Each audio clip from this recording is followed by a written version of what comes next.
సింహాచల దేవస్థానంలో జరిగిన ప్రమాద బాధితులకు వైఎస్ జగన్మోహన్ రెడ్డి పరామర్శ చేసినట్టు వార్తలు వస్తున్నాయి. అయ్యా జగన్మోహన్ రెడ్డి గారు, మీకు ఒక ప్రశ్న. దేవాలయాలు వ్యాపార ఆలయాలుగా మారిపోతున్న స్థితిని పోగొట్టడానికి మీరు చేసిన పని అనే ఉందా? ముఖ్యమంత్రిగా ఉన్నప్పుడు టికెట్ రద్దు చేయాలా? చేయలేదు కదా. విఐపి దర్శనాలు ఇబ్బడి మబ్బడిగా జరుగుతున్నాయి, ఆపారా మీరేమైనా? లేదు కదా. ప్రోటోకాల్ దర్శనాలు అంటే వేరు, అంతవరకు పరిమితం చేయొచ్చు, ముఖ్యమంత్రి మంత్రులు వగైరా వెళ్ళడం కోసం.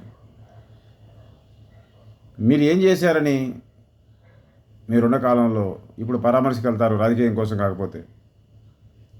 రాజకీయ ధోరణితో 2-3 కుటుంబాల సొత్తుగా మారిపోయింది రాష్ట్రం. వారి ఆటకు బలైపోతుంది అని నాకు అనిపిస్తోంది. మీకేమనిపిస్తోంది? నాకు అనిపించింది సరైనదైతే మీరు సరి చేసుకోండి, లేదంటే చెప్తే నేను సరి చేసుకుంటాను. అభయాదేశం ఒక అవసరం, అభయ కలకాలం వర్ధిల్లును గాక.